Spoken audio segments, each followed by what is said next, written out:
Haryana ceiling of land holding act of 1972 guys. तो सबसे पहले हम देख लेते हैं introduction. An act to be consolidate and amend the law relating to ceiling on land holding in the state of Haryana.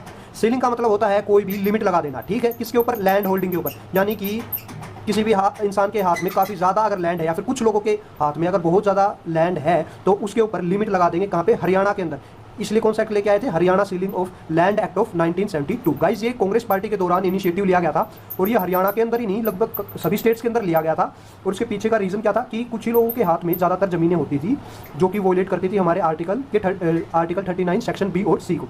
बाद में received the assent on the president of India on the 2 December 1972 and was first published in the Haryana Government Gazette of December 23, 1972 guys. यहाँ पे एक simple सा मतलब है कि यहाँ पे प्रेसिडेंट से असेंट मिल गया था 22 दिसंबर 1972 को और हरियाणा की गैजेटी में पब्लिश हो गया था अगले ही दिन। गाइज ये जो एक्ट है इसकी कोई कमेंसमेंट डेट नहीं है, ठीक है गाइज। ये काफ़ी ज़्यादा इसका साइलेंट फीचर कह सकते हो आप। बाद में before this act was enacted to act was applied in different part of Haryana, यानी कि पूरे हरियाणा के अंदर नहीं लेकिन कुछ हरियाणा के कुछ जगह पे मतलब इन एक्ट्स को अप्लाई किया गया था। Punjab security of land tenure act of 1953, the PEPSU tenancy and agriculture land act of 1955। बाद में गाइस यहाँ पे अगर हम बात कर लेते हैं article 39B and C plays a very important role in the legislation of the Haryana ceiling of land holding act of 1972 guys. जैसे कि मैंने बताया आर्टिकल 39B एंड 39C बहुत ही ज़्यादा इंपॉर्टेंट क्या रोल प्ले करते हैं हरियाणा लेजिस्लेशन में, किसकी? The Haryana ceiling of land holding act of 1972 के अंदर।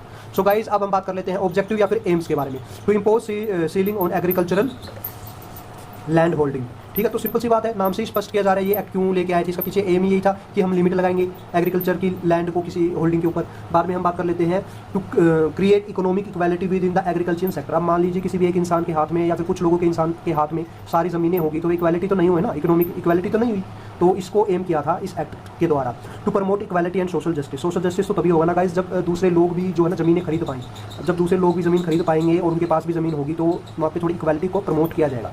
बाद में क्या था? Redistribution of land to landless. Guys ऐसा नहीं होता था जिसके पास ज़मीन है उससे सारी ज़मीनें छीन ली जाती थी और बाद में सरकार दूसरे लोगों में बांट देती थी। गाइस बेसिकली क्या होता था, जिसके पास सरप्लस में जो लैंड होती थी उसमें से एक लिमिट बना दी गई थी। उस लिमिट से अगर ज़्यादा लैंड होती थी तो गवर्नमेंट उसको एक्वायर कर लेती थी और उसका कंपनसेशन दिया जाता था उस लैंड का, और उन लैंड को जो गवर्नमेंट ऑक्यूपाई कर लेती थी वापस लोगों में डिस्ट्रीब्यूट कर देती थी। तो गाइस अब फिफ्थ पॉइंट है to break down the imbalance concentration of land within few hands. कुछ ही लोगों के हाथ में यार ज़्यादातर ज़मीनें होती थी उस टाइम पे। और बाद में हम 6 पॉइंट को देख लेते हैं। To uplift the peasant classes, protect their rights and reduce income disparity. Next point है increase agriculture production. Guys simple सी बात, अगर कुछ लोगों के हाथ में ज़मीन है तो ये ज़्यादा उसकी टेक केयर नहीं कर पाएंगे। अगर ज़्यादा टेक केयर नहीं कर पाएंगे तो एग्रीकल्चर प्रोडक्शन कम होगा वहाँ पे। बाद में 8 पॉइंट की हम बात कर लेते हैं रिड्यूस अनएम्प्लॉयमेंट। गाइस मान लीजिए किसी के पास ज़मीन नहीं है और किसी के पास ज़्यादा ज़मीन है। अब जिसके पास ज़्यादा ज़मीन है वे तो सिंपल सी बात है ना, उसके ऊपर दे देगा मुआवजे के, मुआवजा कह रहा हूँ मैं, एक तरीके से रेंट के किराए के तौर पर ऊपर दे देगा वे।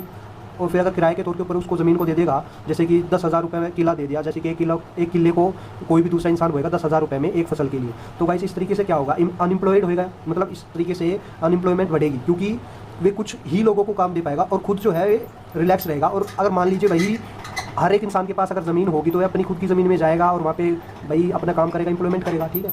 बाद में to ensure an effective and progressive relationship between owner and tenant. वही बात है यहाँ पे गाइस, ओनर हो गए लैंड के जमींदार, जो टेनेंट हो गए किराएदार, जो एक तरीके से लैंड को किराए पे लेते हैं 1 साल के लिए या 1 फसल के लिए, ठीक है। बाद में गाइस नेक्स्ट पॉइंट है prevent concentration of wealth and ensure distribution justice in line with article 39B and 39C। 39B और C ये कहते हैं गाइस कि कुछ लोगों के या फिर कुछ पूंजीपति लोगों के हाथ में ना सारी ज़मीनें नहीं होनी चाहिए। उससे क्या होगा? उससे अनइक्वालिटी और सोशल जस्टिस नहीं होगा। इसलिए उन लोगों के हैंड से ज़मीन जो है ना सरकार ने उसके ऊपर क्या लगा दी? सीलिंग लगा दी, एक लिमिट लगा दी। उसके ऊपर जो लैंड होती थी वे सरप्लस एरिया होता था, उसको गवर्नमेंट ने ऑक्यूपाई कर लिया। अब इसका स्कोप क्या क्या था? There is a tremendous scope of this act as follows. Guys ये लाइन आप कहीं पर भी लगा सकते हो, इससे जो है ना आपके आंसर की लेंथ बड़ी हो जाएगी। बाद में हम देख लेते हैं the act applies to all agriculture land in the state of Haryana. ये हरियाणा की सभी एग्रीकल्चर लैंड के ऊपर अप्लाई करता है ये वाला act. Fill the vacuum of various provisions which are demanded. मान लीजिए गाइस जब ये एक्ट इनेक्ट नहीं हुआ था 1972 से पहले, तो वहाँ पे काफ़ी सारे वैक्यूम मतलब यानी कि स्पेस क्रिएट था, वोकेंट था, मतलब जहाँ पे कोई प्रोविजंस ही नहीं थे, तो उन गैप को फिल करने के लिए इस एक्ट को इंप्लीमेंट किया गया था गाइस। अब हम देख लेते हैं third point,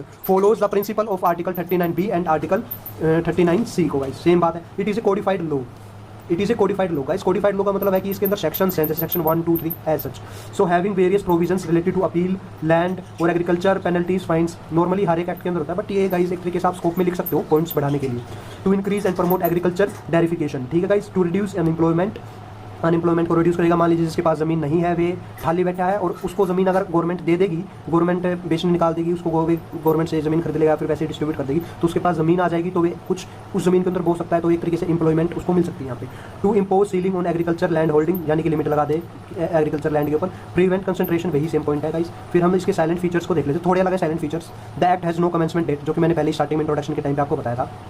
in the view of section 7 read with section 3 and 3C of the act, यानी कि किस एक्ट का, हरियाणा सीलिंग क्या कहता है, Haryana ceiling of land holding act of 1972, इसी एक्ट के अंदर बात कर रहे हैं। सेक्शन 7 को रीड करना है सेक्शन 3C मतलब C सब पार्ट के साथ।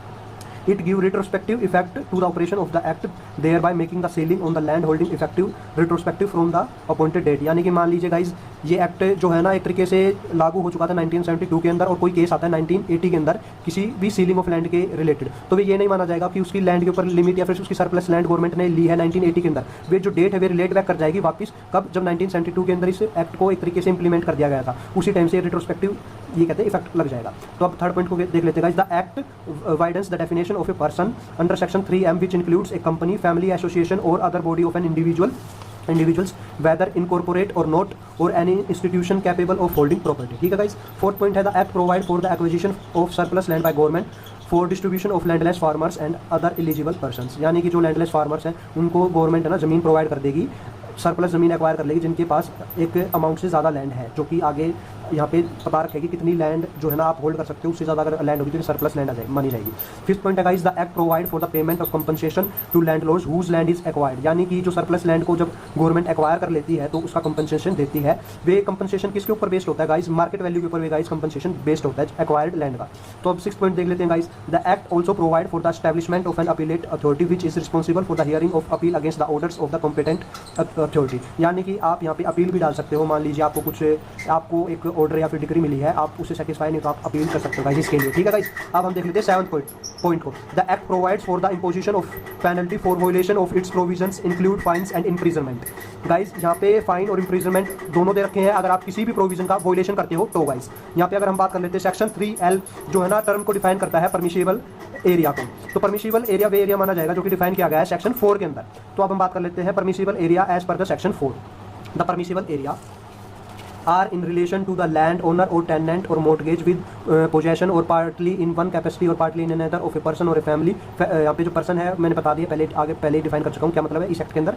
और family consisting of husband wife and up to 3 minor childrens primary unit of family shall in respect of. Guys फिर ये कुछ चीज़ें और हैं मैं वीडियो में दिखा रहा हूँ, आप एक बार इन चीज़ों को याद कर लीजिएगा। मैंने एक और पेज लिख रखा है जहाँ पे इसको ईजिली डिफाइन कर रखा है, तो वहाँ से आपको मैं समझा दूंगा, बाद में आप अपनी लैंग्वेज में लिख लेना। बाकी इससे आप एक बार लैंग्वेज को रीड आउट भी कर लेना कि क्या लैंग्वेज है आर्टिकल की, इसलिए मैं एक बार थोड़े टाइम के लिए इसको शो कर रहा हूँ।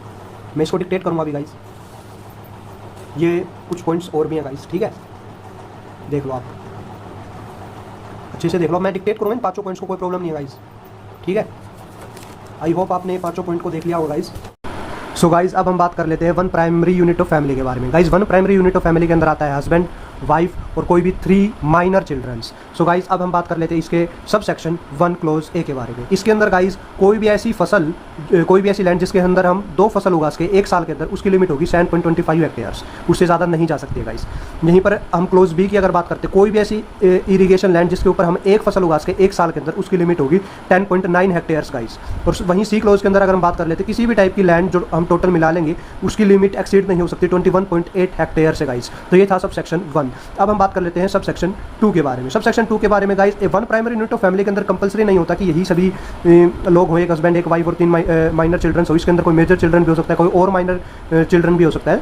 तो वहाँ पे हम 1/5 से परमिसिबल एरिया यानी कि 2.85 की मल्टीप्लाई कर देंगे 1/5 से पर मेंबर के ऊपर, और ये जो है ना लिमिट जो है परमिसिबल एरिया लैंड की वे बढ़ती चली जाएगी, लेकिन ये एक्सीड नहीं हो सकती 2 गुना से ज़्यादा, यानी कि 43.6 हेक्टेयर से ज़्यादा ये लैंड जो है इंक्रीज़ नहीं हो सकती, चाहे आपके फिर फैमिली मेंबर्स और ज़्यादा इंक्रीज़ होते जाएं।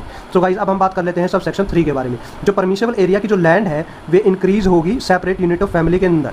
सो गाइस अगर एक सेपरेट यूनिट ऑफ फैमिली है मान लो एक आपकी प्राइमरी यूनिट ऑफ फैमिली है, इससे एक सेपरेट यूनिट ऑफ फैमिली और है, उसके पास भी अगर लैंड कोई एक्वायर करता है तो उस लैंड को भी काउंट किया जाएगा, उस लैंड की भी वैल्यूएशन होगी। सो फोर्थ पॉइंट है गाइस वैल्यूएशन। वैल्यूएशन होगी गाइस आपकी परमिसेबल एरिया लैंड की वे डिफरेंट फैक्टर्स के ऊपर बेस्ड होगी। जैसे इरीगेशन लैंड है, वहाँ पे कितनी हम क्रॉप्स को उगा सकते हैं, और ये सब कुछ आपके फैमिली मेंबर्स वगैरह कितने हैं उस टाइप से। जैसे कि एक तरीके से या ये सब सेक्शन 4 का कोरिलेशन है सब सेक्शन 1 के साथ। वैल्यूएशन होगी लैंड की इरीगेशन लैंड के बेसिस पर और अलग अलग लैंड के बेसिस पे, ठीक है।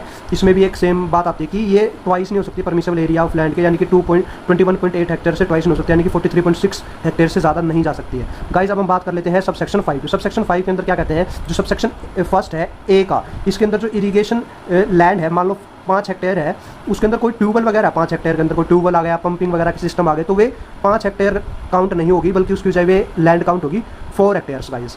तो ये जो 4 हेक्टेयर्स काउंट होगी, इसके प्रोविजंस हमारे northern India canal and drainage act of 1873 के अंदर भी है, और Punjab state tubewell act of 1954 के अंदर भी है। सो गाइस ये था हमारा कॉन्सेप्ट परमिसिबल एरिया का। Thank you guys.